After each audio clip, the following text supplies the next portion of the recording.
Inside the cafe, the air was thick with tension as Alex and his group sat motionless, while Kenjaku was seemingly paralyzed by an overwhelming, invisible force. The manager, unsure of the situation, asked if they'd made their choice, but was met with silence. Finally, Alex broke it with a calm, 2 lattes, please. This simple order lifted the manager's anxiety momentarily, though he couldn't shake the feeling that something far more dangerous was at play. As they waited, the group sat in eerie silence, only broken when the coffee arrived. Alex sipped his drink slowly, unconcerned, while Kenjaku, trembling, managed to ask, "You must be Alex, the so-called heavenly god?" But Alex barely acknowledged the question, instead pondering aloud, "Should I just deal with all of you now?" The room erupted in panic. In a desperate attempt to flee, they smashed through the wall, but their escape was futile. Every time they tried to run, they found themselves right back in their seats, the wall perfectly intact. Terrified, Jogo, pressed against Hanami, stammered, "What kind of power is this? Hypnosis? An illusion?" He could only wonder if the rumors were true. In the instant Alex locked eyes with Jogo, the cursed spirit's arrogance evaporated like dust in the wind. The difference between them was undeniable. Where Jogo could crush humans with ease, Alex only needed a thought to erase him from existence. The evidence was in the way they kept being dragged back into the cafe without realizing it. An unexplainable twist of fate. Without a word, Alex placed his hand on Jogo's head, accelerating time for the cursed spirit's body. Time, a force even Jogo couldn't escape, made centuries pass in an instant, causing his body to wither and decay, crumbling to ash. Only his skull remained, which Alex nonchalantly kicked like a soccer ball, his gaze now on Kenjaku. The sheer pressure of Alex's presence made Kenjaku break into a cold sweat. Inside, he cursed in terror. What kind of monster is this? No one, not even Sukuna from 1,000 years ago, was this terrifying. Alex snapped his fingers, and Suguru Geto's head split open, revealing a grotesque brain-like entity. With a grimace, Alex remarked, "I knew your true form was hideous, but this exceeded expectations. Surviving in such a form for so long? Impressive in its own way." Meanwhile, Kenjaku, his body writhing with discomfort, fought the urge to flee, knowing it would be pointless. No escape from this heavenly one. As Alex kicked Jogo's skull towards Hanami, he finished his coffee and snapped his fingers again, summoning a red, eye-covered box into his hand, the prison realm. The sight of it sent a chill down everyone's spine. This was the very tool they had planned to use against him, and another powerful sorcerer. The prison realm, a sealing technique with unmatched power, was once a tool capable of trapping even the mighty Gojo Satoru. But now, under Alex's control, it holds no real interest for him. While the prison realm is a pinnacle of sealing in the Jujutsu Kaisen world, it's far too basic for someone of his capabilities. Without breaking a sweat, Alex uses the prison realm to seal Hanami and the remnants of Jogo, before handing the box to Dagon. With a confident smile, he addresses the remaining 2. "Well, looks like there are only 2 of you left.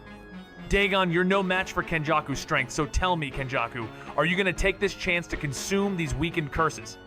With his words hanging in the air, Alex strolls out of the cafe, uninterested in killing them. After all, without them, the world of Jujutsu Kaisen would be boring.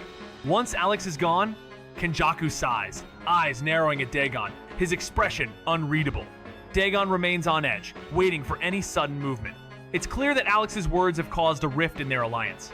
Tension builds as the 2 stand at an impasse, with Kenjaku breaking the silence with a smile, trying to reassure Dagon that Alex's words shouldn't come between them. After a moment's thought, Kenjaku decides against absorbing the remaining curses. It's unnecessary for his greater plan.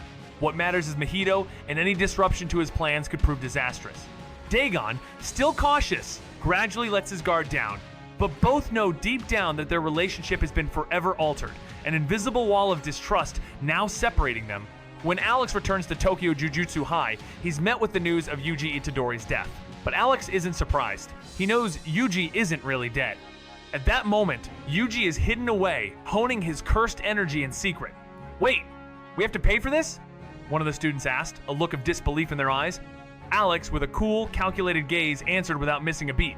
"Of course.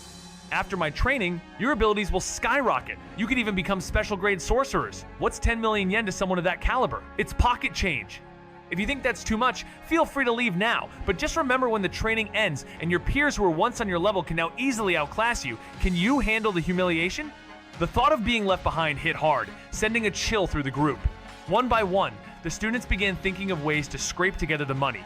Seeing his words take hold, Alex couldn't resist stoking the flames further. "Oh, I heard there's this genius second-year sorcerer named Yuta. If you train under me, there's a real chance you'll outpace him, maybe even surpass him, becoming the strongest student at Jujutsu High Second. Only to me, of course." The weight of Alex's voice filled the room as he painted an image of domination. "Picture this," Yuta returns, "and you crush him, leaving behind one simple line. Your reign as the strongest is over. Now I am the strongest." Or, even better, imagine defeating Gojo Satoru years later. You take a picture of him unconscious in the background, post it online, and declare yourself the strongest sorcerer in Japan. The students, fired up by the possibilities, roared in unison. "We have dreams. We're not just slackers." Alex raised an eyebrow, surprised by their enthusiasm. They had almost slipped up, but quickly corrected themselves. This time, they shouted with renewed conviction, "We have ambitions. We want to be the strongest." Alex nodded approvingly. "Wait, we have to pay for this?" Alex raised an eyebrow, his tone cool and confident. "Of course. Once you finish my training, you'll be on a whole new level. If you're sharp enough, you might even join the ranks of the elite." Think about it. What's 10 million yen to someone who could reach the highest tier? It's pocket change. Are you really going to pass up the chance for that kind of power? If you want out, now's your chance. But picture this. When the training's over and your friends who were once your equal star leagues ahead of you, how will you handle that? The shame of being left behind. A cold shiver ran through the group at the thought of being outclassed, and a few students began scrambling for ways to get the money. Seeing his words sink in, Alex leaned in, adding fuel to the fire. "I heard there's a second-year sorcerer named Yuta Okotsu. If you join my program, there's a good chance you'll surpass him before he even comes back to Tokyo. You could be the strongest at Jujutsu High Second, only to me, of course." He paused for effect, his voice dropping with authority. "Picture it. Yuta Okotsu returns, and you easily take him down with one move. You look at him and say, 'Your reign as the strongest is over. I am the strongest now.' Or even better, years from now, you defeat someone like Gojo Satoru. You snap a picture of Mount Cold in the background and post it, claiming yourself as the strongest sorcerer in Japan." The students, now fully riled up, shouted, "We have dreams! Even if we're slackers, we've got goals!" Alex blinked, confused. These guys, they're kinda slow. But the students quickly regrouped, their voices now filled with purpose. "No! We are people with ambition! We want to be the strongest!" Alex nodded approvingly. With their dreams on the line, Alex Locke steps in to help. But the path ahead? One full month of grueling, relentless training. Every day, 100 push-ups, 100 sit-ups, 100 squats, and a 10-kilometer run. Can they handle it? Of course they say yes. But when Panda, ever the curious one, questions the method, pointing out it's the infamous Saitama training from One Punch Man, the others are quick to agree. They know it's a joke, a fictional regimen that can't possibly work, especially for Jujutsu sorcerers. But Alex, calm and confident, proves them wrong with one simple demonstration. A casual swing of his fist unleashes a storm of cursed energy and raw power that leaves the surrounding forest in ruins. A perfect echo of Saitama's legendary punches. The students, stunned and speechless, begin to see the truth. This method works, not by chance, but with Alex's carefully developed herbal baths that unlock the full potential of the human body. With their skepticism shattered and their determination reignited, they pledge themselves to Alex's training. Now, with Alex's guidance and his root power shaping their limits, they are ready to face the impossible. Is this conversation helpful so far? The moment the grueling training began, everything changed. Alex's approach defied all logic, pushing the group beyond their limits with a method few could comprehend. The core of their training wasn't the typical Saitama-style routine, or even the herbal bath. It was Alex himself, who rewrote the very rules of reality. While most would see only better health, for Alex and his group, they were unlocking unimaginable potential. The transformation was rapid, their abilities accelerating at a pace that defied reason. Every physical boundary they once had seemed irrelevant now, as they tore through them effortlessly, pushing their bodies to new heights. The more they trained, the more their admiration for Alex grew, recognizing that the key to this miracle lay in his unique abilities. The so-called ordinary methods turned extraordinary in his hands, and those around him began to wonder, could Alex be something more than human? Was he rewriting the laws of the universe itself? But Alex wasn't about to let his students coast on this new strength. In a true test of will, he transported them to the middle of the ocean, cranking gravity to 10 times its normal intensity and demanding they swim back to land. The students, stunned by the challenge, could hardly believe their ears. Yet, under Alex's unyielding guidance, they would learn that nothing was impossible anymore. In a universe where rules are rewritten at will, Alex Locke, a force of unimaginable power, pushes the limits of his domain. His ability to manipulate cursed energy and bend reality to his whims is unmatched. Through sheer force of will, he forces those around him, students and sorcerers alike, to endure harsh, almost cruel training. His subjects are tossed into dangerous trials, from life-threatening ocean struggles to frozen mountain climbs, with no rest in sight. As they face enormous beasts from other worlds, their survival depends on overcoming monstrous challenges. But not even death is an escape. Time rewinds, and the fallen are resurrected to face even greater torment. Amid this relentless cycle, Alex grows even stronger, honing his powers and reshaping the very nature of existence with his My World skill. The more he challenges reality, the more his abilities evolve, turning him into a dimensional overlord, a being whose control over space and time is absolute. Through it all, Alex remains a quiet observer, yet his presence, his will, shapes the universe around him, leaving a trail of destruction, rebirth, and unimaginable power. Even though its growth was slow, Alex devoted 20 days of constant training to evolve My World to level 2, now passively expanding without cost. With this, his strength advanced even while idle. At the same time, his 6 eyes reached level 6, granting him near limitless perception and halving his energy consumption. His energy control became atom level precise. At the training grounds, he found the students transformed after weeks of battling Sea Kings. But before checking in, he encountered a recently victorious sorcerer, still steaming from battle. After a brief exchange, Alex sensed chaos elsewhere and turned away, just as a tense clash erupted inside the school. Upon arrival, he found rival students about to fight. One of them rushed forward, calling Alex his best friend. Alex ended it all with a single effortless slap. Mai Zenin, from a distance, watched as Alex effortlessly took down Toto. Her eyes shifted, frustration bubbling over as she screamed at Toto, "How could you call him your best friend?"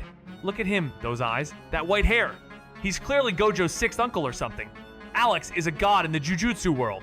Her gaze lingered on Alex, thoughts racing. The rumors of his strength had spread like wildfire, and she'd heard whispers that Tokyo Jujutsu High students, under his unique training, were becoming insanely powerful. Could Alex be the key to her escape from the Zenin family's control? With this in mind, she and Toto teamed up, hoping to stir up some trouble to verify these rumors. But just as they provoked Megumi and Nobara, Alex appeared, the god himself. Despite Toto's resilience, Alex's slap had nearly knocked him out, and yet he recovered quickly, still shouting back at Mai. "He may be a god, but he's my best friend," Toto continued, barely holding back his excitement, before adding, "He likes tall women with big butts, just like me." Toto attempted to embrace Alex, then hesitated, remembering the slap that knocked him out. Instead, he clenched his fists, eyes filled with determination. "Best friend, I saw you at the fan meet. I didn't know you were the Alex, the legendary god. This is incredible. Even you, the great Alex, like tall women with big butts."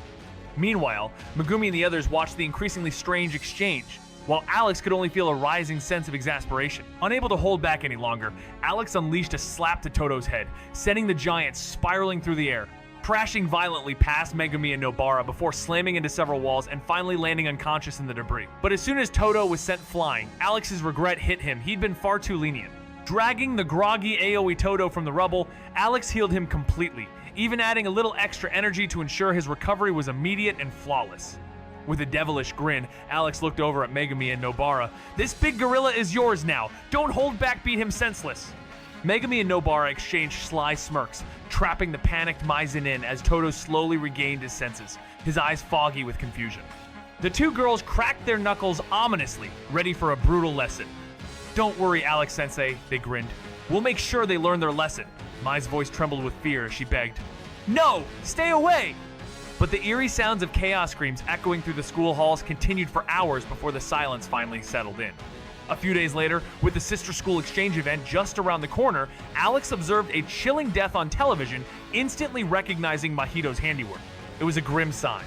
Junpei Yoshino, Yuji Itadori's friend, was soon to fall victim to Mahito's idol transfiguration, but Alex had no intention of intervening. It wasn't dramatic enough to be entertaining, and besides, he didn't want to disrupt Mahito's natural course in the Jujutsu world. The big day arrived, and as the Kyoto Jujutsu High team arrived in Tokyo, all eyes were on Alex. His mere presence left everyone in stunned silence. Even Satoru Gojo couldn't hide his disbelief. After a tense pause, Gojo growled, "Alex, you're joining the event too?" Alex simply nodded. "Of course! When excitement like this comes around, you don't miss it!" The group erupted in protest, loudly objecting to Alex's decision. With your power, entering a student competition is just pure bullying. If you participate, the whole purpose of this evento train, the students will be lost. Alex, unfazed, casually cleaned his ear, flicking away imaginary earwax. With your current strength, you'd crush the Kyoto students. Ever since I started your training, the outcome of this event was sealed. It's already lost its original purpose. Don't worry though, I won't interfere much. Gojo tried to argue, but Alex cut him off, his tone sharpening. No buts! I'm participating. You're welcome to try and stop me. But remember, my dear descendant, if you do, I won't hold back. You won't get hurt, even if I strike you with an attack at the speed of light. But the pain, now that's a different story. Gojo's mouth snapped shut at the sinister grin on Alex's face. It was the first time he, the strongest, had been on the receiving end of such a threat.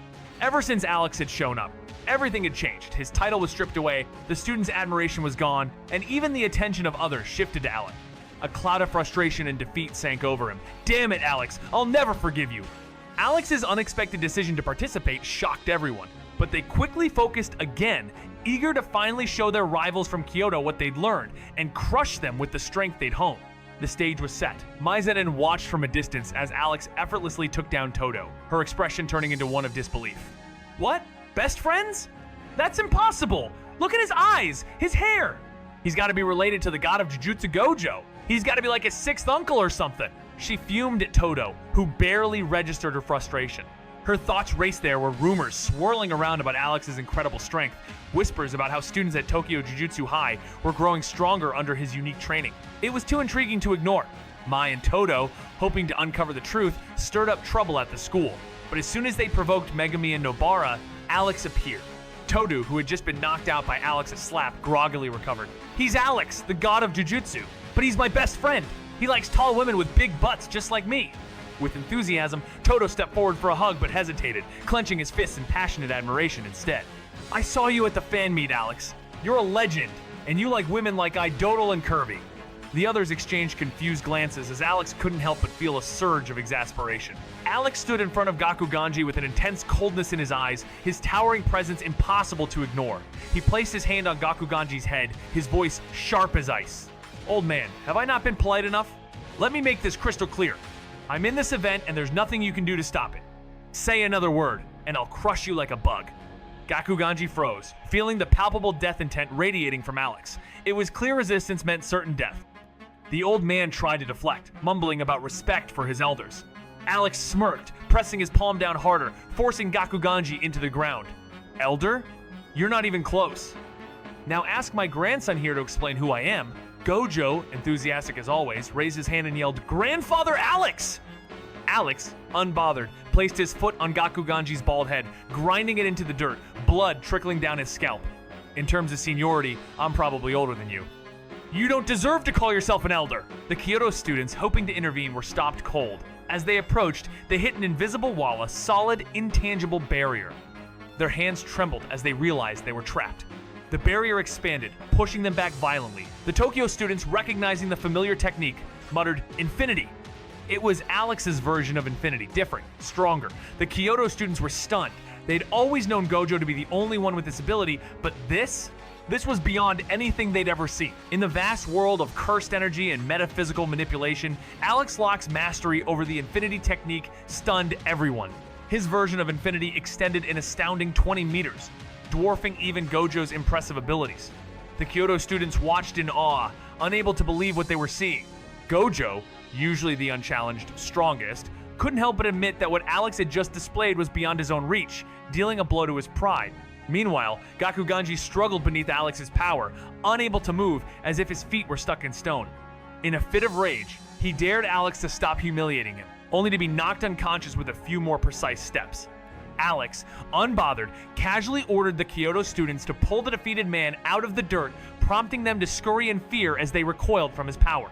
When Alex turned to the Tokyo students, he quizzed them on whether he was really that terrifying. Their hasty denial only earned a smile from Alex, who found their reactions amusing. After the skirmish, the exchange event continued, but Gakuganji, now severely injured, was left under the care of Shoko Yeri, who marveled at the immense damage done to his body. She explained that had she arrived any later, Gakuganji might not have survived. When she inquired about who was responsible, the Kyoto students avoided the question until Noritoshi Kamo stepped forward, admitting that it was Alex who had inflicted the devastating blow. Shoko Ieri's jaw dropped when she heard the news. Wait, Alex didn't kill Principal Gakuganji? That's insane! Over the past month, she'd seen Alex take out Tokyo students left and right, and at first, she was furious. But once she discovered his insane ability to revive the dead, her anger evaporated, and she found herself seeking him out for tips on how to improve her reverse curse technique. Alex's influence had boosted the students' skills, and even Shoko, a seasoned teacher, had made some real progress.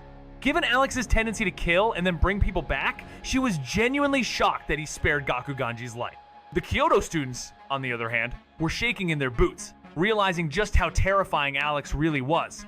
Just staying alive felt like a stroke of luck. As the event unfolded, the students were out hunting cursed spirits, but the Kyoto students weren't taking any chances. They steered clear of the Tokyo team, fully aware of their newfound strength and eager to avoid a direct fight. Despite their best efforts, Aoi Todo and Yuji Itadori collided in battle. Yuji, who hadn't been trained by Alex, got totally wrecked by Todo. Meanwhile, Alex wandered around the arena looking perplexed. Not a cursed spirit in sight. It seemed like the spirits were too traumatized by his previous appearance at the coffee shop to show up. Then, just as he was about to give up, two figures caught his eye at the entrance. Now this was getting interesting. Shoko Ieri's jaw dropped when she heard the news. Wait, Alex didn't kill Principal Gakuganji? That's insane! Over the past month, she'd seen Alex take out Tokyo students left and right, and at first she was furious. But once she discovered his insane ability to revive the dead, her anger evaporated, and she found herself seeking him out for tips on how to improve her reverse curse technique. Alex's influence had boosted the students' skills, and even Shoko, a seasoned teacher, had made some real progress. Given Alex's tendency to kill and then bring people back, she was genuinely shocked that he spared Gakuganji's life.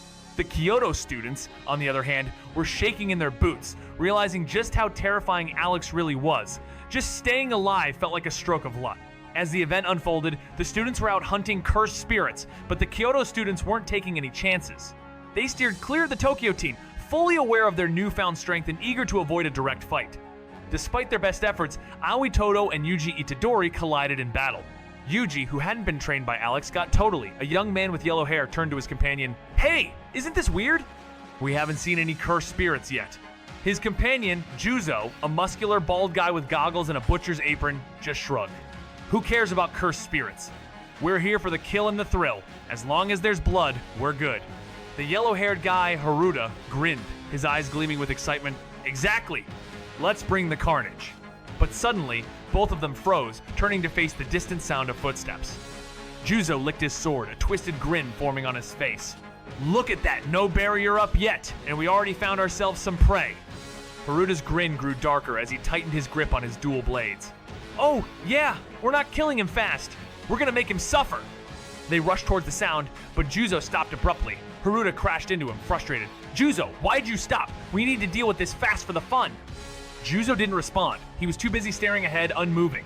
Haruta, sensing something wrong, turned to look, and his heart sank as he saw a white-haired man approaching Gojo Satoru.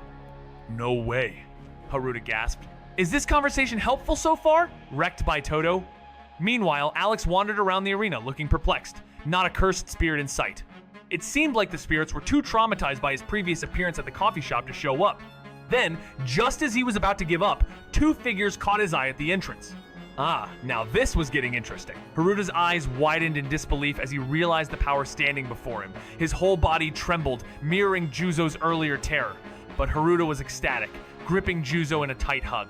Juzo, do you see that? The strongest man alive is right here. I can't wait to kill him. I want to hear him scream, to watch him writhe in pain. But Juzo remained silent, frozen. Haruta shook him urgently. What's wrong with you, Juzo? Are you so excited you can't move? This isn't the time to freeze up. After a long moment, Juzo, barely able to speak through his fear, muttered, We can't win. We have no chance. Panic surged through him as he scrambled backward, crawling away, his voice shaking. He's a monster. We can't fight him. He'll kill us. Haruta stood there, stunned. It was only then that he realized Juzo's trembling wasn't excitement, but pure, paralyzing fear. A sudden clarity hit him, and without a second thought, he turned and fled, leaving Huzo behind. If even Huzo was terrified, Haruta knew something unimaginable was about to unfold. He valued his life more than pride and fled as fast as he could. But before he could get far, a figure appeared in front of him, a white-haired man, grinning playfully. holding a glowing white singularity in his hand. The air crackled with tension as Alex's voice echoed, playful yet chilling. "Leaving so soon? Stay a while, and let's play a game." In an instant, Haruta felt his limbs turn to dust, disintegrated by a glowing singularity. His gaze swept over to Juzo, who shared the same gruesome fate. Both were cast into a massive pool, 100 meters wide and 10 meters deep, filled with seawater and ominous crocodile. Alex's voice came again, setting the rules. "You have 10 minutes. Eliminate every living thing in this pool, except yourself, of course. Survive, and you live. Now, begin." Haruta and Juzo, battered and broken, fought with whatever cursed energy they had left, weapons clutched in their mouths. They first turned their attention to the crocodiles, working together to survive the beasts. But once the creatures were dealt with, their brutal struggle resumed. The fight was fierce, but Haruta emerged victorious, relying on his cursed technique to narrowly escape death. As he floated weakly in the water, his energy all but drained, he pleaded with Alex, "I've won. Please, let me go." His voice trembled with panic as he fought to stay afloat, knowing that sinking would mean certain death. Alex simply nodded, calm and unmoved. "You won the game, so yes, you can live," Alex said with a grin. Haruta's face lit up with a momentary spark of hope survival was within his grasp. But as time passed, that hope began to fade. He was a sorcerer, and losing his limbs wasn't the end. There were ways to restore what was lost. Yet, when Haruta looked for help, he realized Alex wasn't moving a muscle to save him. Unease gnawed at him. "Why aren't you pulling me out? I won the game fair and square," he demanded. Alex simply nodded, smiling that ever unfazed smile. "I said you could live. Never said I'd save you. If you drown, that's not on me." It hit Haruta like a cold wave. Alex had never intended to save him. In that moment, he saw the truth. His death had always been the plan. His anger flared. "You lying bastard! I curse you! You'll never die a peaceful death!" But before he could finish, the pain surged like a tidal wave, amplified 1,000-fold by Alex's manipulation of his senses. Even the slightest touch felt like being flayed alive. His skin began to melt away, piece by piece. As his screams diminished to whimpers, Alex casually flicked his wrist, filling the pool with water. "I said I'd let you live, but you cursed me," Alex mused with indifference. "That was your mistake." With Haruta gone and his rival Juzo eliminated, Alex stood alone. Yet, he felt no triumph, only a tinge of disappointment. These cursed spirits, though dangerous, had purpose. They'd be back. As he paused, deep in thought, Alex rubbed his chin. "Why do I feel like I'm the villain here?" Alex Locke has ascended to a new level of power.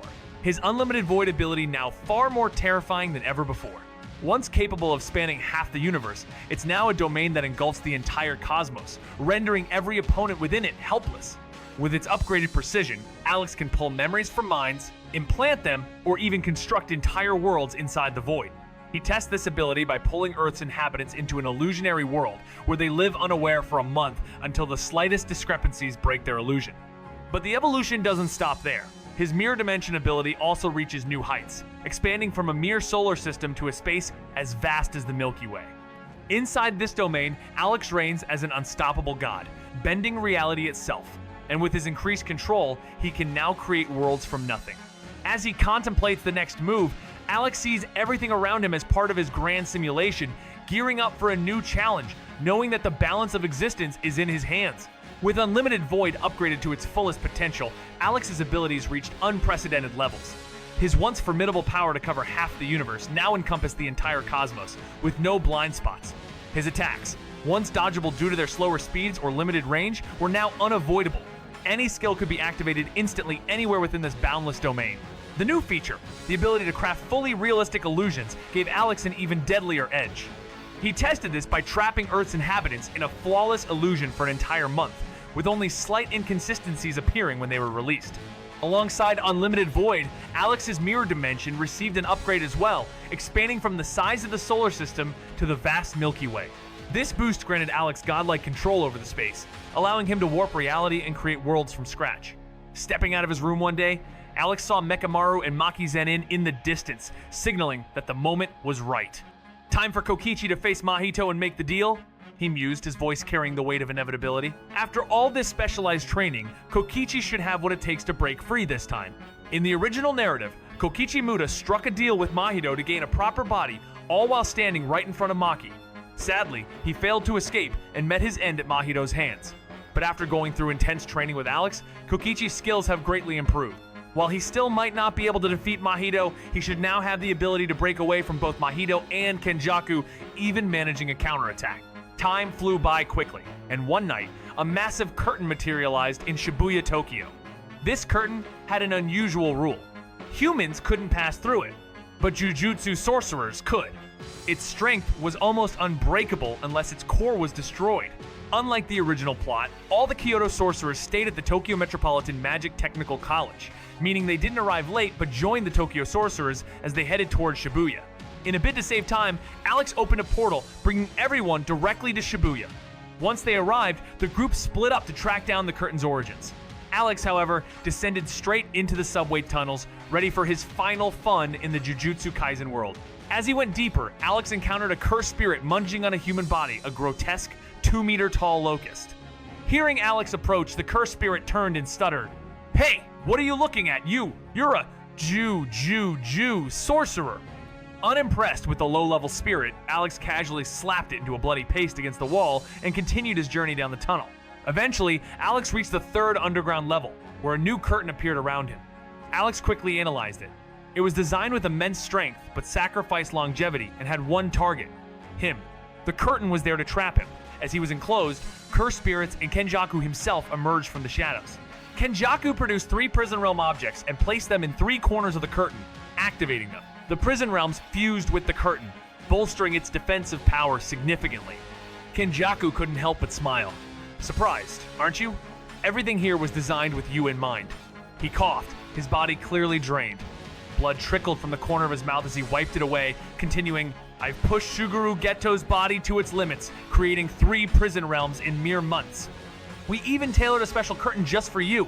Its binding power is so strong, not even Satoru Gojo could break it easily. With these 3 prison realms in the curtain, sealing someone like Gojo is child's play. You're stronger, but even you won't escape quickly. By the time you do, our plan will be completed, and you'll be too late to stop us." Kenjaku and the cursed spirits laughed, satisfied with their months of work. Alex looked at them with sudden empathy, his concern for their exhaustion catching them off guard. Kenjaku, ever cautious, asked what Alex wanted. "It's a shame," Alex sighed. "All your hard work is about to be for nothing." Despite the unease creeping over them, the cursed spirits and Kenjaku laughed it off, convinced that their victory was already secured. The cracks that Alex had pressed into the barrier slowly started to mend, but before the cursed spirits could breathe easy, Alex cranked up the pressure. With a sharp sound, like glass shattering, new cracks appeared, and they spread faster than ever. The cursed spirits were filled with terror. No matter how they teamed up, they stood no chance against Alex. If he broke free, they'd all be gone in an instant. Then, out of nowhere, a snake-like cursed spirit emerged from the shadows of Kenjaku, swallowing him whole before vanishing back into the darkness. Kenjaku had abandoned his allies, fleeing alone. The other cursed spirits paled. Without Kenjaku's cursed energy, the barrier couldn't withstand the force pressing from within, and it shattered into pieces. As the barrier collapsed and dissolved into cursed energy, Alex stepped forward, appearing instantly in front of Hanami. With a simple wave of his hand, a powerful repulsive force radiated outward, striking Hanami.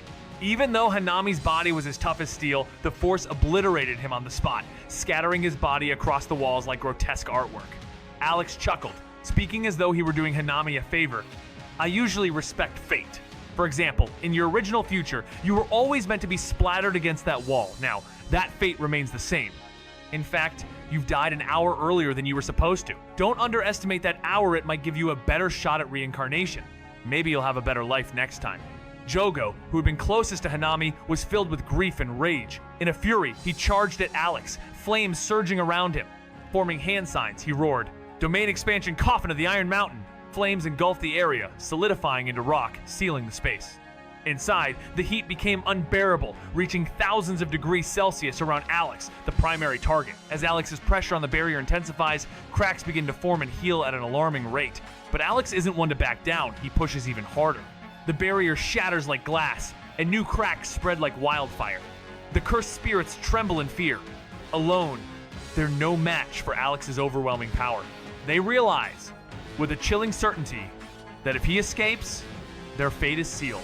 Suddenly, the unexpected Hapansa snake-like cursed spirit emerges from Kenjaku's shadow, swallowing him whole and vanishing. In that moment, Kenjaku abandons his allies, escaping on his own. The cursed spirits pale in terror. Without Kenjaku's cursed energy to maintain the barrier, it falls apart entirely. As it disintegrates, Alex strides forward, appearing before Hanami in a flash. A single, casual wave of his hand releases a powerful force, and despite Hanami's formidable physique, the force obliterates him instantly, leaving only shattered fragments of his body scattered like a grotesque painting on the walls. Alex chuckles, remarking that he respects fate. But for Hanami, fate has arrived a little earlier than expected, offering a twisted silver lining a potential head start on reincarnation. Just as Alex speaks with apparent sincerity, Jogo, consumed by rage, charges at him, his fiery aura erupting.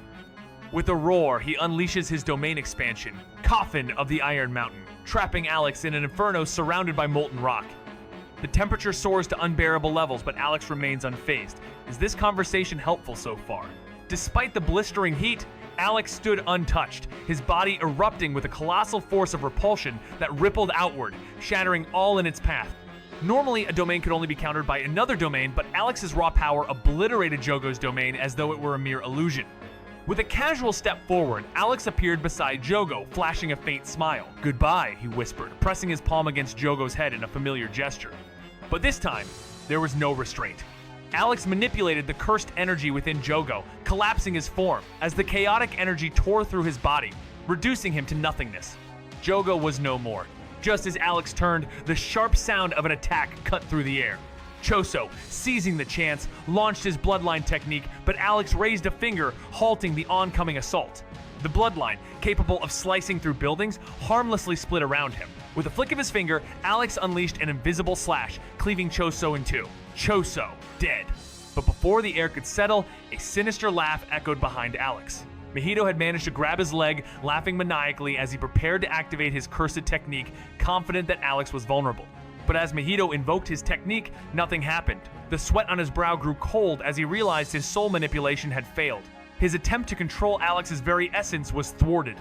Alex stood there, an unshakable force, his calm demeanor unbroken as he watched Mahito's realization turn to dread. Alex reached out to Mahito's soul, only to uncover an infinite cosmic ocean of existence.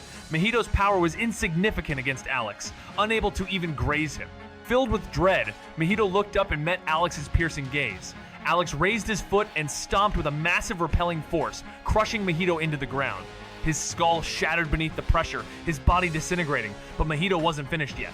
His severed hand twitched, and his body rapidly regenerated thanks to his idol transfiguration, which could reshape his soul, granting him infinite regeneration as long as his soul stayed intact.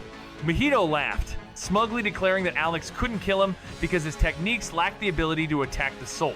Alex didn't waste words. Instead, he slapped Mahito's face, this time pulling a death line from his body and amplifying his pain to the extreme. Mahito's shrieks of agony filled the air as his body dissolved into a grotesque puddle of sludge, limbs and features merging into the goo. Alex found it repulsive, conjuring an imaginary sword that pinned the sludge in place, its energy halting Mahito's regeneration and slowly turning him to ash. With Mahito's fate sealed, Alex disappeared, sensing an immense surge of cursed energy in the distant Sukuna's presence. Without hesitation, Alex vanished, heading straight towards Sukuna's location. Inside a towering skyscraper, the tension rises as Kenjaku presents a sinister plan, feeding a collection of cursed fingers to Yuji Itadori. Swallowing over a dozen at once, Yuji's body is overwhelmed by Sukuna's cursed energy, resulting in a swift takeover by the malevolent being. As Sukuna's power surges, a chilling silence fills the room. Very one freezes, paralyzed by the overwhelming presence of the King of Curses. Kenjaku, along with the twin sisters, can only watch in horror, feeling a terror even the ancient sorcerer himself can't fully suppress. Sukuna, with a cruel sneer, steps forward, his power palpable. He strikes first, testing the fear of the three by unleashing a slicing attack, which they narrowly escape by prostrating themselves. With a mocking tone, Sukuna turns his attention to the sisters, demanding they speak. Desperate, Nanako pleads for Kenjaku's life in exchange for the location of one of Sukuna's lost fingers. Her words are barely out before Sukuna's curse technique slices her sister down with terrifying precision. The room is filled with the deafening silence of her sister's death, and Nanako's pleas turn into frantic screams. But Sukuna remains cold, his cruelty unyielding as he quickly ends Nanako's life as well. With the sisters disposed of, Sukuna's gaze shifts to Kenjaku, a chilling calmness in his voice. "And you? What is it that you want?" Kenjaku stood tall, unshaken by the growing hostility from Sukuna. Beneath him, the ground shifted, turning into a swirling vortex of shadows as his cursed technique fully materialized. His earlier bow had been a mere distraction, buying precious time. With his plan in motion, he smirked, meeting Sukuna's piercing gaze. "I'm not here to ask for anything," he said coolly. "I'm here to return you to your full power." Sukuna raised an eyebrow, intrigued. "And what exactly is your real goal?" Kenjaku spread his arms wide, as if embracing the very world itself. "This world is too dull. I intend to bring back the golden age of Jujutsu, a time when cursed techniques flourished. I'll unleash sealed cursed spirits to speed up its evolution." Suddenly, Sukuna's invisible attack sliced through Kenjaku's body, leaving a bloody trail that healed instantly. Sukuna, yawning, mocked, "What a dull ambition. If that's all, you might as well die now." But Kenjaku remained unfazed, offering a cryptic smile. "As expected of you, Sukuna-sama. Your attacks are swift. Even I barely sense them. But I can't afford to die before my goals are realized. Farewell, for now." With that, he vanished into the swirling shadows just before Sukuna could strike again. Sukuna scanned the area, frustrated. "Titch, next time we meet, I'll make sure to end you." Just as Sukuna prepared to leave, a figure appeared before him, white-haired, blue-eyed, and silent, catching Sukuna off guard. Vitlai Loithwai Nordung Tom Tut ver review bungting on more kekt hup dern fong kekt American comic. Hong them butt ki chi tit now hack. Hong geg do dong. Hong comment. Hong zika. Hong quang cow. Hong add text vow ain. Harn che kak tu. Kum tu vi fam chingsek YouTube. Loi ball kak tin rieng. Chi tit kung fu hop vi kick bangok. Chi du nyut one lur chorn kick qua. Tralai kick qua trong one dot van du nyut. Hong swung dong. Hong getch do dong. How had Alex not only found him, but also transported him here in an instant? Realizing the implications, Wang Ai's arrogance disappeared, and his entire body began to tremble. He couldn't help but wonder if Alex possessed some sort of divine ability to trace bloodlines. If that were true, then today might truly mark the complete annihilation of the Wang family. The illegitimate son, upon being transported, initially appeared bewildered. When he saw Wang Ai, confusion flickered across his face before he tentatively asked in a small voice, "Father, is that you?" Suddenly, the illegitimate son felt something beneath his foot. Looking down, he saw a severed hand lying there, still oozing blood from its stump. Although he was Wang Ai's son, the illegitimate child had lived a pampered and sheltered life. He knew little of the world of outcast individuals and had never encountered such gruesome scenes. Instantly, he screamed in terror, "Ah!" as he took in his surroundings, the broken corpses, the collapsed buildings, and the man standing nearby with a cold, detached gazihis. Panic only intensified. Scrambling to Wang Ai's side, he cried out, "Father, what happened? Why am I here all of a sudden? What's going on?" Wang Ai's face darkened. He clenched his jaw tightly and said nothing.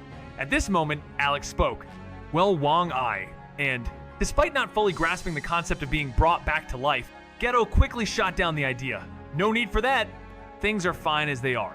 In mere moments, he pieced together that this mysterious man had somehow revived him, and now that he was alive again, he had no intention of losing his life once more. As Geto and Alex exchanged words casually, Sukuna, standing nearby, grew increasingly agitated. His expression darkened with each passing second. Enough was enough. With a furious leap, he left the scene, heading towards Megumi Fushiguro with deadly intent. A few minutes into his confrontation with Alex, Sukuna realized that defeating him was impossible in his current state. Alex's raw strength reminded him of the first time he faced a special grade curse in his early days as a sorcerer. "Damn it," Sukuna growled. "Why did a monster like this suddenly appear? His power completely shatters the rules." Sukuna glared back at Alex, whose lack of pursuit only fueled his anger. "Is he underestimating me? That arrogance will be the reason he dies by my hand." Though enraged by Alex's dismissal, Sukuna knew better than to challenge him head-on. As the king of curses, patience was his virtue. He understood the value of waiting and biding his time. If he hadn't learned that, he wouldn't be the formidable force he was today. Knowing he was outmatched, Sukuna swiftly shifted focus. His new plan was to take control of Megumi's body and begin the ritual to tame Mahoraga. If he could succeed, the power of Mahoraga's adaptation would allow him to adjust to Alex's overwhelming strength and ultimately defeat him. It was a risky move, but Sukuna was confident. After all, he was Sukanath, king of curses. As Mahoraga's figure emerged, an overwhelming aura of power descended upon the area, its weight so intense that any ordinary person would collapse or even perish from the sheer pressure. The creature, freed from its bindings, let out a ferocious roar, declaring its return as the ultimate monster of the Ten Shadows technique. But before it could move, a wave of fiery energy erupted from Sukuna, engulfing Mahoraga in flames. This was Sukuna's most powerful attack, and in the blink of an eye, Mahoraga was badly wounded, teetering on the brink of death. Yet, Sukuna's mastery over the creature was evident, as he easily tamed it, something Megumi could never achieve. Though gravely injured, Mahoraga's regenerative abilities kicked in, and within moments, it was fully healed. Sukuna, now satisfied, laughed triumphantly, ready to settle old scores. But as if out of nowhere, a voice interrupted his celebration. "Oh, I'm right here. What are you planning to do?" Sukuna immediately leaped back, sweat dripping down his forehead, as Alex appeared behind him, silently daring him. The tension was thick. Sukuna's fury boiled over as he snarled, realizing the chance to strike had been wasted. "You dare underestimate me? For centuries, no one has looked down on me." Sukuna roared, commanding Mahoraga to take action, knowing full well the creature's ability to adapt through its wheel of Dharma. As the battle loomed, Sukuna's grip tightened. Under Alex's calculated onslaught, Mahoraga, a beast never before pushed to its absolute limits, began to falter. Its power increments slowed, eventually halting altogether. Yet, Alex's relentless strikes barely left more than a scratch on Mahoraga's indestructible form. What really stunned Alex, however, was the revelation that Mahoraga, despite its immense strength, had limits. Had Alex not been suppressing the cataclysmic shockwaves from their clash, the destruction could have torn the earth apart. In this moment, Mahoraga's power stood at a godlike level, far surpassing anything from the Jujutsu Kaisen world. As the battle reached its peak, Sukuna emerged from the shadows, arrogantly laughing at Alex's feat of pushing Mahoraga so far. With a mocking smile, he declared Alex's defeat inevitable. Sukuna fused Mahoraga's essence with his own cursed energy, catapulting his power to an overwhelming peak. With his newfound strength, Sukuna mocked Alex, reveling in his divine-like might as he expanded his domain to encompass all of Tokyo and beyond. Those within felt an invisible, suffocating dread as Sukuna, transformed into a four-eyed, four-armed creature, cast his terrifying domain expansion over them all, a signal of his absolute dominance. As the air thickened with his power, Sukuna's laughter echoed through the domain, sealing Alex's fate as the fake celestial he'd become. Is this conversation helpful so far? As Mahoraga emerged, a crushing pressure filled the air, enough to make any average person faint or worse, perish under its weight. With a wild roar, Mahoraga shattered its restraints, marking its return as the ultimate force of the Ten Shadows technique. But before it could even move, Sukuna unleashed his fiercest flames, incinerating the beast in an instant. It was Sukuna's most powerful strike, and in that moment, Mahoraga was gravely injured, teetering on the edge of death. Yet in just a blink, Sukuna had controlled the very monster Megumi could never tame. Despite its severe wounds, Mahoraga's regeneration kicked in almost immediately, healing it in seconds. Sukuna, with a satisfied laugh, declared his victory, but before he could act further, a voice echoed behind him. "Oh, I'm right here. What's your plan now?" Sukuna's body froze as he quickly leaped back, sweat dripping from his forehead. Alex had appeared out of nowhere, and Sukuna's face twisted with fury. "You dare underestimate me again?" he growled. Commanding Mahoraga to attack, Sukuna stayed back, knowing full well that Mahoraga's Wheel of Dharma granted it the power to adapt to any challenge. Even if Mahoraga were to fall, the wheel would endure, keeping all the information it had gathered. Sukuna could then seize it, using the wheel to gain immunity to Alex's techniques and eventually overpower him. This knowledge had been top secret even 1,000 years ago, now lost to the modern world. When Sukuna realized Alex wasn't aiming to defeat Mahoraga in one blow, but was instead testing its limits, he grinned. Victory was already his. As Alex experimented with gravitational forces and repulsion, pushing Mahoraga to adapt, the battle drew attention. Sorcerers from Shibuya rushed to the scene. The first to arrive was Satoru Gojo, who moved Yuji Itadori to safety before observing the fight. Seeing Alex feed Mahoraga new techniques, Gojo grew worried. Even someone as confident as Gojo knew, Mahoraga's power could spiral out of control. The longer the fight continued, the more Mahoraga would adapt, becoming an unstoppable force. A century ago, a six-eyed sorcerer had perished at its hands. Gojo understood Alex's mindset. It was the confidence of the strongest, believing his power was enough to win no matter how Mahoraga evolved. But this time, no one had ever seen Mahoraga reach its limits. Without hesitation, Gojo joined Alex and unleashed his hollow purple attack. However, Alex had already used it multiple times, and Mahoraga tore apart Gojo's attack. Realizing his strongest technique had failed, Gojo's face darkened. Turning to Alex, he urged, "Stop playing around. Use your full strength to destroy Mahoraga. If you don't, the whole country could be destroyed." By now, Mahoraga had become too powerful for even Gojo to contend with, let alone other sorcerers. If it kept evolving, it could lead to global devastation. But Alex stayed calm, chuckling as he released an even stronger attack. "Don't be so serious, grandson. everything's still under control. As Gojo watched Maharaga's power grow exponentially, a cold sweat ran down his spine. He could feel the danger brewing, knowing that if this went on, Maharaga might eclipse even Alex's might, threatening to spiral out of control. Yet Alex, ever calm and unbothered, continued testing the limits of Maharaga's strength. It was a maddening sight. For the first time, Gojo truly grasped how others must feel when witnessing his own reckless behavior. It was infuriating why couldn't Alex see the bigger picture. Meanwhile, as Satoru Gojo arrived, sorcerers from every corner began gathering, including both students from Jujutsu high schools and independent practitioners. When they saw the battle between Alex and Mahoraga unfold, their faces twisted with disbelief. Every strike caused destruction for miles, and if not for the battle raging high in the skies, the shockwaves alone would have reduced Tokyo to rubble. Suddenly, a giant mecha descended from the sky, landing near Aoi Todo and the others. But before it could even stabilize, a shockwave from the battle obliterated it. From the wreckage emerged a figure that, though unfamiliar, had a cursed energy that sent a chill through the air. "Mekamaru, is that you?" cried Noritoshi Kamo.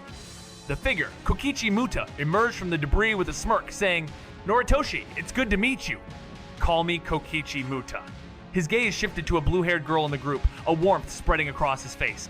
"Kasumi, I'm here!" At his words, Kasumi Miwa rushed into his arms, their tragic love story now seeing its long-awaited happy reunion. But as they embraced, yet another shockwave erupted from the battle, sending everyone flying. When they stumbled to their feet, Kokichi, shaken but determined, spoke, "This is insane!" Even my ultimate Mekamaru couldn't withstand the shockwaves from their fight. Holding Kasumi protectively, he added, "This power, can Alex really defeat that beast?" And in the distance, the battle raged on, as if the universe itself held its breath. Alex's calculated onslaught finally forces Mahoragan entity never before seen at its limit stow reach its peak. Its growth halts, unable to progress further, though Alex's relentless strikes only managed to leave light traces on its impenetrable form. Surprisingly, Mahoraga's limits astound Alex, revealing a raw power capable of obliterating the Earth itself should the shockwaves of their clash be uncontrolled. Despite this, Alex's attacks hardly harm Mahoraga, as he has bound his own strength under strict constraints. Soon, Sukuna reveals himself, mocking Alex's efforts and claiming victory. In a grandiose display of dominance, Sukuna merges with Mahoraga, transforming into an unstoppable force. Empowered by this fusion, his cursed energy surges beyond mortal comprehension, attaining godlike power. Sukuna's transformation into a four-armed, four-eyed deity marks his ultimate ascension. With a terrifying laugh, he unleashes his domain expansion malevolent shrine now, engulfing all of Tokyo and beyond, casting a dark shadow over everything. Sukuna stands, supreme and terrifying, with his eyes fixed on Alex, mocking him with a wave of his hand, declaring that the time has come for Alex, the so-called Celestial, to face his end. A slash, sharp enough to slice through entire worlds, shot toward Alex with devastating speed. Even the mighty Satoru Gojo couldn't react in time, as the cursed energy imbued within it was designed to bypass his infinity, rendering him powerless. In a blink, the slash tore through everything in its path, aiming straight for Alex. Sukuna, with a grin of pure malice, knew that once Alex fell, he would reign supreme as the unstoppable force of the universe. The attack was so intense that it nearly split the sky and earth itself, leaving a massive trench in its wake. Yet, to everyone's shock, Alex stood unscathed in the center of the destruction, hand extended casually, effortlessly halting an attack capable of obliterating reality. With a smirk, Alex looked up at Sukuna, saying, "Sukuna? The king of curses? How laughable! You're just a weakling from a world without me. In this world, you're nothing but a clown." Sukuna was paralyzed with disbelief. His power had more than doubled since their last encounter, yet Alex had stopped his full-powered assault with a single hand. Alex didn't answer. Instead, he released the seals he had placed on himself. His cursed energy surged, transforming into a force so immense that it seemed to distort the very fabric of space. Sukuna, sensing his control over the world slipping away, stammered in panic, "How is this possible?" Alex Locke, a transcendent being, emerged as an overwhelming force that shattered all known limits of power. With a single movement, he crossed the distance between himself and Sukuna, grasping his face and effortlessly crumbling it with a casual flick, leaving Sukuna's head to explode. The sky ignited as Alex unleashed a radiant singularity, blinding everyone with its explosive energy. It was as if the very Earth had erupted in a supernova, sending shockwaves rippling through space and threatening to obliterate everything. The Jujutsu sorcerers, barely escaping the disaster, witnessed the sheer scale of destruction. Satoru Gojo, the so-called invincible, felt a mere fragment of the attack graze his cheek, a blow that even his limitless technique couldn't defend against. In that moment, Gojo recognized the terrifying truth he was insignificant in comparison to Alex. Sukuna, though seemingly resurrecting from nothing, was weakened with each rebirth. His frustration boiled over, but Alex's power remained an unfathomable force, rendering Sukuna's fury almost comical. Alex's presence was not just a heavy weight, it was as if an entire world had come crashing down upon them, a power so profound it transcended comprehension, leaving them utterly powerless in its wake. Alex floated effortlessly above the chaos, gazing down at the crumbling Sukuna beneath him. Power, Alex mused, was the true source of confidence. Without it, arrogance was merely an invitation to destruction, and Sukuna was now paying the price for his arrogance. His voice was calm, almost detached, as he spoke. Mahoraga's ability adapts to the rules of this world. It can evolve endlessly unless I alter those rules. If I remove its adaptation power, it's just another Shikigami. Sukuna, in disbelief, snapped back. Modify the rules? That's impossible. But Alex's response was dripping with disdain. That's why you're a clown. He casually manipulated the laws of the world, making gravity around Sukuna 10 million times stronger. In an instant, the cursed being was slammed to the earth, struggling between collapse and regeneration. The ground around him sank, creating a massive crater as Sukuna desperately tried to escape the relentless force. Bruised and battered, he looked up, trying to mask his fear with arrogance. Increasing gravity? That's not changing the rules, he scoffed. Alex, unamused, raised an eyebrow and continued. Still deceiving yourself? Fine, let's test something bigger. What do you think happens when 1 + 1 = 2 stops being true? With a faint smile, he explained. When 2 turns into 3, you're no longer dealing with simple numbers. You're creating new realities. The world around them shifted, bending and breaking under Alex's unchallenged control. In the midst of a battle that seemed unwinnable, Alex stood tall in the sky, observing the weakened Sukuna below. It was clear, power breeds confidence, and without it, arrogance was merely a countdown to defeat. Sukuna, now facing the consequences of his hubris, was struggling. Alex's voice broke through the tension, calm and precise. Mahoraga's ability adapts within the confines of the world's rules. As long as it doesn't push the boundaries, it can evolve infinitely, adapting to anything. Sukuna's disbelief was palpable, but Alex continued, almost amused. But if I change the rules, Mahoraga's adaptation is useless, just a powerful Shikigami. The statement hung in the air, challenging everything Sukuna believed. Impossible. Sukuna barked, but Alex only smiled. That's why you're still a clown. Changing the rules is simple, like making gravity 10 million times stronger.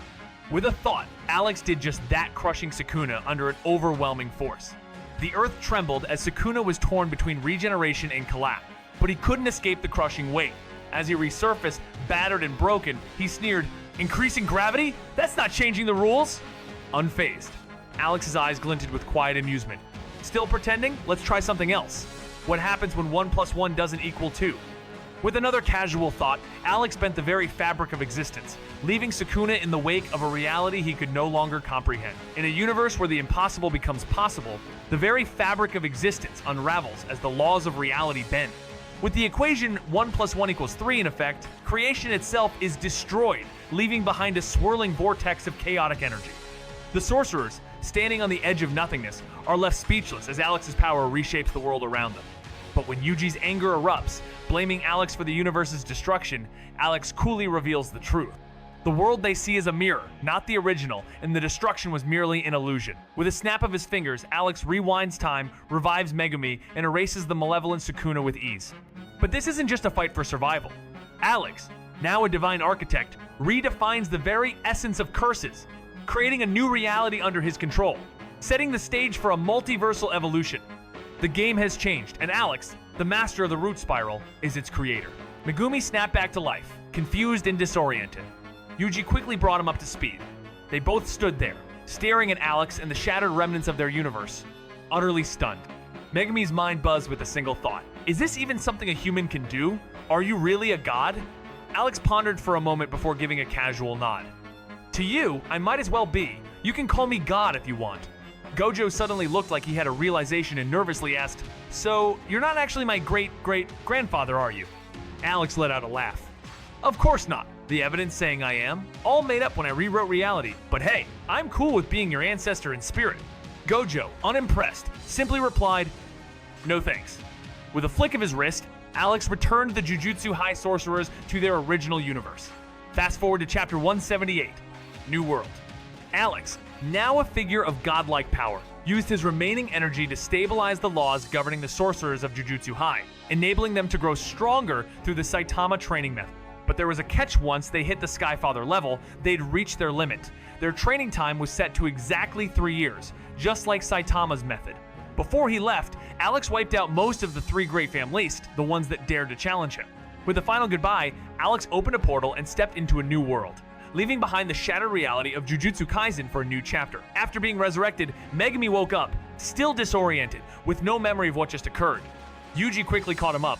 Like everyone else, Megumi stood there, gazing in disbelief at Alex and the shattered reality around them, wondering, is this even something a human could do? Are you really a god? Alex stroked his chin thoughtfully and nodded, casually declaring, to you, I might as well be. You could even call me God if you'd like. Gojo, with sudden realization, nervously asked, so you're not really my great-great-grandfather, right? Alex laughed, replying, of course not. That's all fabricated by me when I twisted reality. But, sure, I'm fine being your ancestor in spirit. Gojo shrugged, no thanks. With that, Alex sent the Jujutsu High Sorcerers back to their original universe. In the next chapter, Alex spent some of his energy stabilizing the laws governing the Jujutsu High Sorcerers, allowing them to grow stronger using a unique training method. However, this growth had its limits, capping them at the Skyfather level, with no further progress possible. To make things interesting, Alex gave them 3 years to reach that peak, the same as Saitama's training time. Before leaving, Alex erased most of the 3 great families, sealing their fate after their defiance.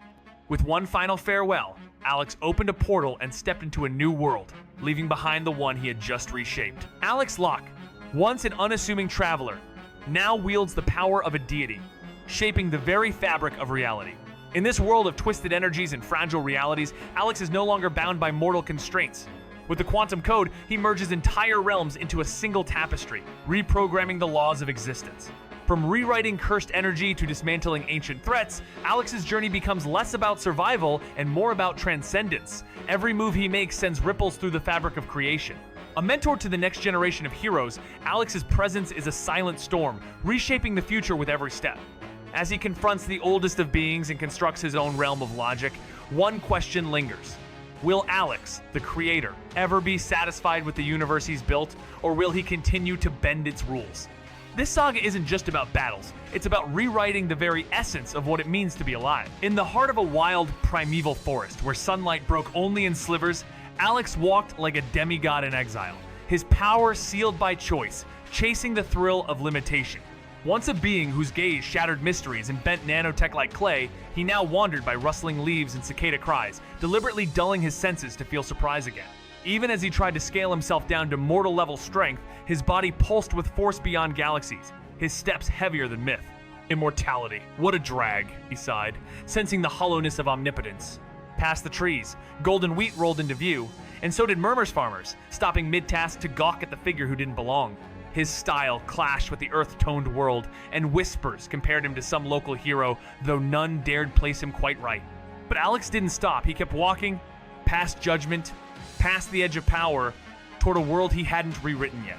As the figure approached, both Lu Liang and Lu Yanyan found themselves at ease. No overwhelming power radiated from him, no presence that screamed danger. Apart from his strikingly handsome features and silver hair, he appeared completely ordinary. Thinking he posed no threat, Lu Liang was about to move in to incapacitate Alex. But then, he noticed Sha, his odd behavior. She had abandoned Zhang Chulin, frozen in place, her face flushed as she gazed intently at the approaching man. Lu Liang was further unsettled by the strange mix of desire and fear in her eyes. It was as though Alex emanated an irresistible allure and a deadly aura, like poison that pulled her closer despite the clear risk. A cold sweat broke out on Lu Liang's forehead. For Xia He, one of the 4 sorcerers of Quan Xing, to react this way, the man before them had to possess unimaginable power.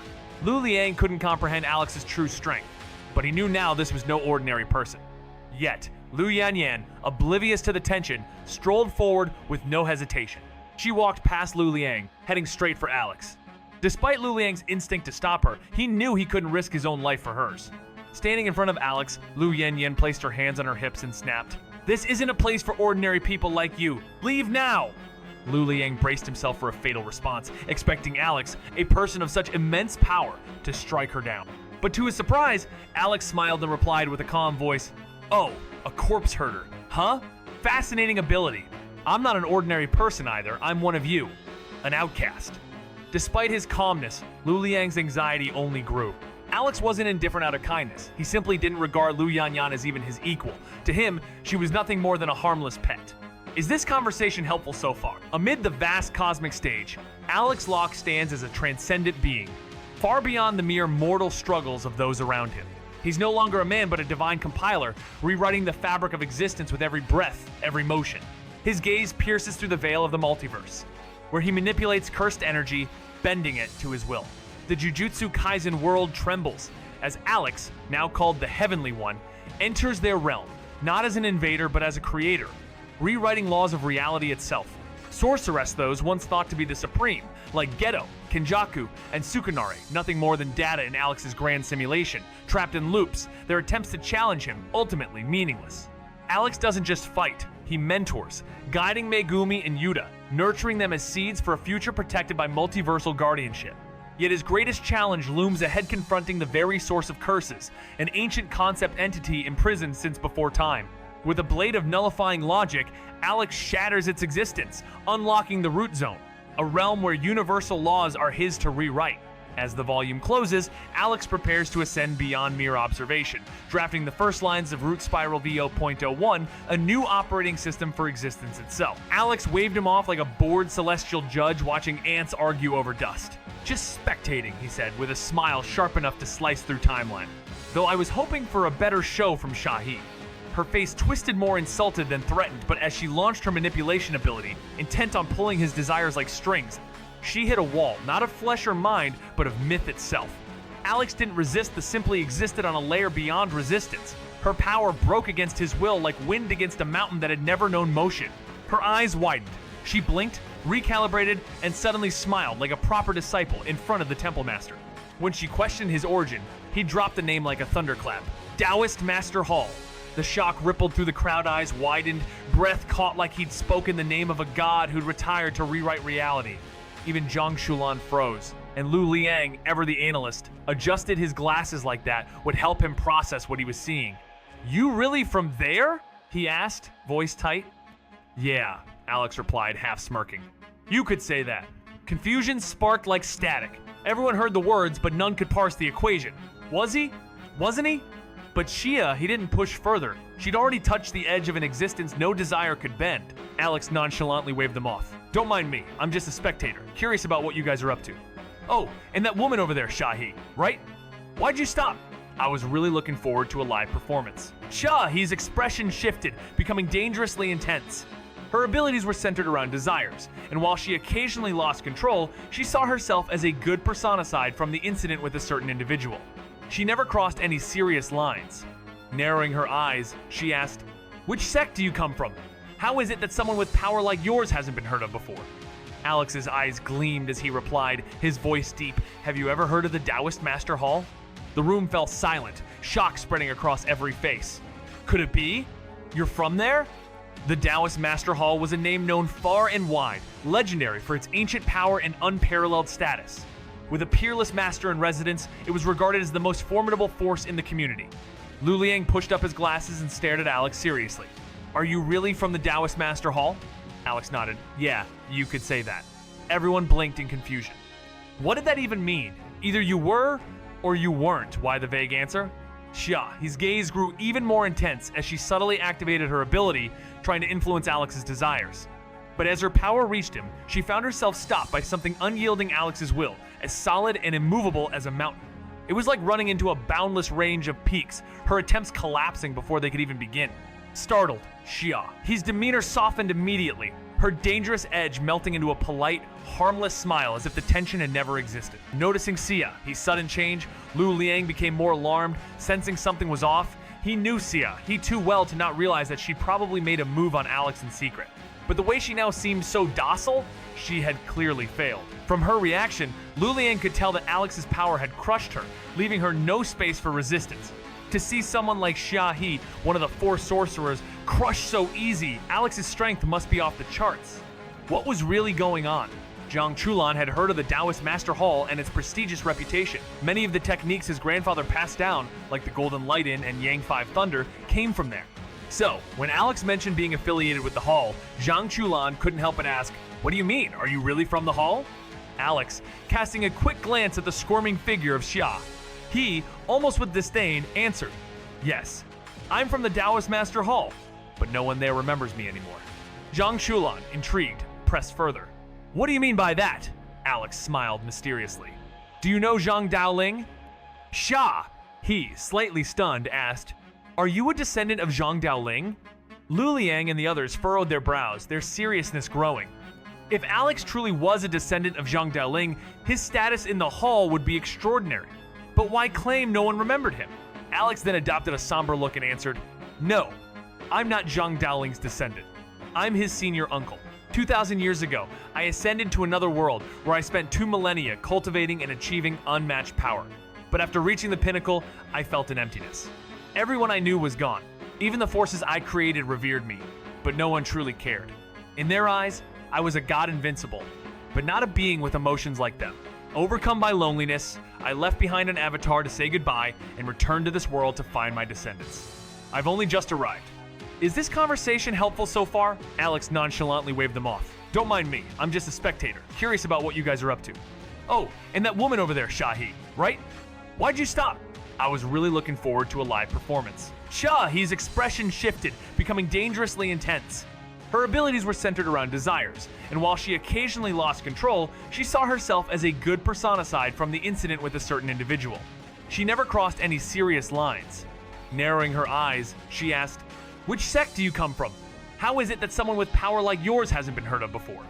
Alex's eyes gleamed as he replied, his voice deep, "Have you ever heard of the Taoist Master Hall?" The room fell silent, shock spreading across every face. "Could it be? You're from there?" The Taoist Master Hall was a name known far and wide, legendary for its ancient power and unparalleled status. With a peerless master in residence, it was regarded as the most formidable force in the community. Lu Liang pushed up his glasses and stared at Alex seriously. "Are you really from the Taoist Master Hall?" Alex nodded. "Yeah, you could say that." Everyone blinked in confusion. What did that even mean? Either you were, or you weren't. Why the vague answer? Xia, his gaze grew even more intense as she subtly activated her ability, trying to influence Alex's desires. But as her power reached him, she found herself stopped by something unyielding Alex's will, as solid and immovable as a mountain. It was like running into a boundless range of peaks, her attempts collapsing before they could even begin.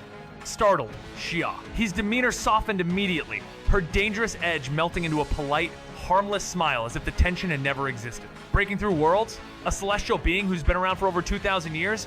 Yeah, that's not something you just run into. And don't even get started on the guy claiming to be from Kwangsing one minute, then suddenly the ancestor of the Taoist Master Hall the next. It's all a little too much to believe. But when Alex shows up with strength that feels like it defies all logic, no one dares to question it. Instead, they just fall in line, treating him like some weird but undeniably powerful force of nature. Alex, getting impatient with the awkward silence, tells them to keep moving, pushing them to get on with whatever they're doing. They can't afford to waste any more time thinking about him, so Lu Liang tries to focus on Zhang Chulan, interrogating him about the whereabouts of Zhang Hui's inheritance. But Chulan, clueless about the Chi-State origin flow art, doesn't know a thing. Lu Liang's not buying it though. He digs deeper, pulling at Chulan's soul to find the truth, convinced that the soul can't lie. The scream that follows echoes through the air as Lu Liang pulls memories from Chulan's very essence. Then, a sharp whistle breaks the tension. A stone comes flying out of nowhere, barely missing Lu Liang, embedding itself in a nearby car with a thud. That was no ordinary rock, and Lu Liang feels a chill down his spine. Furious, he demands to know who's responsible, and from the distance, 2 figures emerge. A ragged young woman with wild hair and a tall man with glasses, casually levitating 3 stones above his hand. Lu Liang immediately recognizes them Shu San and Feng Bao Bao. When Feng Bao Bao arrives, Zhang Chulan struggles, desperate to get closer to her, calling out for her to save him. As Shu San stepped into the scene, his gaze swept across the area, his voice calm yet heavy with the weight of the situation. Kwangsing's Lu Liang is here, along with Shahi. Bao Bao, this is going to be tougher than usual. Feng Bao Bao, looking unbothered and disheveled, simply smirked and shrugged, "No problem. I'll just kill them." The usual pre-battle banter followed, with both sides exchanging jabs before the fight truly kicked off. Alex, a seasoned traveler through countless worlds, stood quietly to the side, watching the chaos unfold like a spectator. When the trash talk finally died down, Lu Yanyan made the first move, summoning zombies from the ground. But just as she prepared to launch her attack, something seemed to click, and she paused mid-action, turning to Alex, who had pulled out a pack of sunflower seeds. "Hey, you're not planning to help them, are you?" she asked timidly. Alex, not missing a beat, casually responded, "Relax, I'm part of Kwang Sing. Kindness isn't exactly a luxury in this world." The tension eased, and Lu Yanyan directed her zombies toward the enemy, only to be met with Shusan's telekinesis, sending rocks flying. Xia, he effortlessly crushed them, and the battle between her and Feng Baobao began, with Baobao charging in with a kitchen knife. Alex, thoroughly entertained, cheered them on, while Zhang Chulan, unable to keep up, was left in awe. Damn, is that even human speed? As the battle raged on, Shu San remained vigilant, watching both the fight and Alex, ready to jump in if necessary. As the dust of shattered domains settles, Shu San's sharp eyes lock onto Alexno records. No history, yet his presence alone reshapes the battlefield's gravity. This wasn't just another foot soldier of Kwang Xing. This was something else. Xia He, one of the 4 sorcerers, tensed around him like prey, pretending not to notice the predator. She deferred. Lu Liang deferred. Even Lu Yanyan, drunk on excitement, felt the shift. Power like this doesn't need allegiance, demands orbit. Alex watched from the sidelines. Silent, calm, absolute. Why wasn't he fighting? Why weren't they begging him to? Because they already knew if he moved, the fight ended before it began. Shu San pulled Baobao back with a snap of thought, shielding her from Xia, his wrath, then warned her with all the weight he could muster. And yet, amid the chaos, Lu Yanyan cackled, blinded by thrill. Lu Liang scoffed, grounded by the truth. "She's one of the 4, he muttered, trying to remind her what that meant, but Xia He wasn't listening either. She towered over Zhang Chulan and threw the gauntlet. Shu San adjusted his glasses, eyes glinting. "You're right," he said, voice smooth with unspoken tension. "We can't win if we don't act, but I can't stop you, so it's all on you now." Behind him, the weight of Alex's stillness loomed like the edge of rewritten law. The earth stirred just a twitch at first, then burst upward as hands clawed out from the dirt, yanking Zhang Chulan toward the hidden allies lying in wait. But bam! Xia. He, acting on pure instinct, struck out like a thunderbolt, sending the would-be rescuer sailing straight into the laps of Feng Baobao and Shu San. Whoops. Eyes turned to Xia, he who awkwardly muttered, "Should have grabbed instead." But the moment had passed, Zhang Chulan was safe. That's when Express Delivery Company agents swarmed from the shadows, chasing after Lu Liang and the others, but none dared mess with Xia He. She was chaos on wheels too strong, too unhinged. Mounting her bike, she didn't flee. Instead, she sauntered toward Alex, leaned in with a smirk, and purred. "Sir, I still don't know your name. But Alex? Ice. Cold. You can call me Alex. No fake lineage, no disguise, just a name, Xia." He scoffed internally, thinking he was either lying or insane. Alex saw through it. In my era, junior brother Zhang hadn't even built the hall. That grin? Untouchable. Xia. He didn't buy it, but in a world full of lunatics, one more didn't matter. She turned up the pressure. "You're Kwang Sing, right? Come with us." Alex shut her down flat. "I'm not like you." Her eyes gleamed, but before she could corner him again, boom, the mystery deepened. "Do you like this personality?" Alex stood tall, his aura radiating a chilling, unnerving energy. His cold, calculating smile revealed the shift in his ideals. Ones that once mirrored those of the ancient past, but now carried an edge of terrifying arrogance.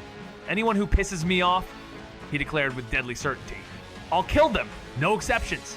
His words hung in the air, each syllable as sharp as the blade of fate itself. The room fell silent, tension thick enough to cut with a knife. Even the fiercest warriors in the room were taken aback by his blatant defiance of the old ways. But when one of them, Shu San, scoffed, questioning whether Alex would dare to kill the ancient Taoist master, Alex's response was icy, calm, and chillingly confident. "Of course, but since he's part of the Hall, I might give him a chance to reflect. If he admits his mistakes, I may consider sparing him." His voice, carrying the weight of a creator, left no room for doubt. Alex was no longer just a man, he was a force of nature, rewriting the very rules that bound them all. What followed was a deadly game of power, as Alex's mere presence began to collapse the ancient laws of the world.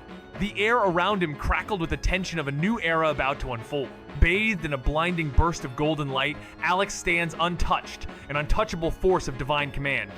"You dare challenge the sanctum of my Taoist Master Hall? Then perish!"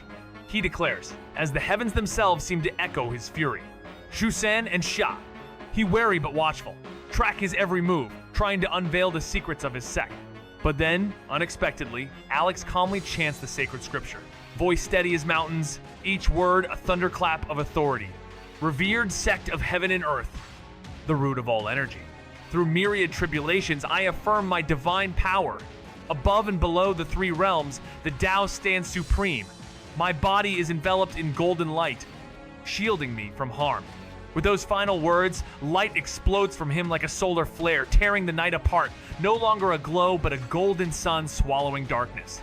Compared to it, others were mere flickers, candles before a celestial blaze. One by one, adversaries leap at him, then fly backward, helpless, as if swatted by the invisible hand of fate. Sha He, Zhang Chulan, Feng Bao Bao, all meet the same end, scattered by the seismic force of Alex's incantation. Dust clears. A crater yawns where a building once stood. And there, hovering above, radiant and serene, Alex floats like a myth made real, like a being sculpted from light and silence. He is elegance, untethered, a specter of the immortal path. Those who remain stare skyward, breath caught, minds reeling. What technique was this? What truth had they witnessed? Could this truly be the Golden Light incantation or something far beyond? Even the mightiest old masters never conjured a power of such staggering grace. No one dares speak, but the thought screams in every heart. This wasn't just sorcery, this was the revelation of an immortal. The air crackled with tension, broken only by Alex's deliberate, slow descent, his feet seemingly walking on nothing but invisible threads. Xia, he, her knee scraped from the shockwave's impact, eyed him warily, struggling with the thought of inviting him to join her faction once again. Despite the battle's aftermath or people severely wounded, the others barely able to move, Alex stood untouched by the chaos, his power evident in every step. The Golden Light incantation, which he had mastered in mere moments after observing it, had wiped out their forces in an instant. It was a reminder of just how outmatched they were. The question of whether to offer him a place in Kwangsing loomed, but Xia, he hesitated. She feared what he might become if he truly embraced his power. "Mr. Alex, won't you reconsider joining us?" she asked, her voice tinged with uncertainty. Alex's answer was swift, his tone cold. "No, I won't join Kwangsing. You're too petty." "Xia," he faltered, confused by his words. Alex continued, his gaze piercing. "A true powerhouse doesn't adapt to the world. The world adapts to them. When you're strong enough, people conform to you, not the other way around." The weight of his words hung in the air, a reminder that true power wasn't about joining the right side, it was about bending the world to your will. Isn't it just a bunch of stray dogs huddling for warmth? Sure, you can be free on the surface, but once you make the wrong enemies, they'll wipe you out without a second thought. But not me. I'm something else entirely. I'm truly powerful. Everywhere I go, I act without fear, without restriction. Even if I were reckless like you, just using my power however I please, no one would dare challenge me. Why? Because they can't beat me. Just like now. I struck against the delivery company. Do you think they'll retaliate? Do you dare? I bet you don't. No, I don't dare. I can see it in your eyes. You finally get it, don't you? There's a difference between me and the others.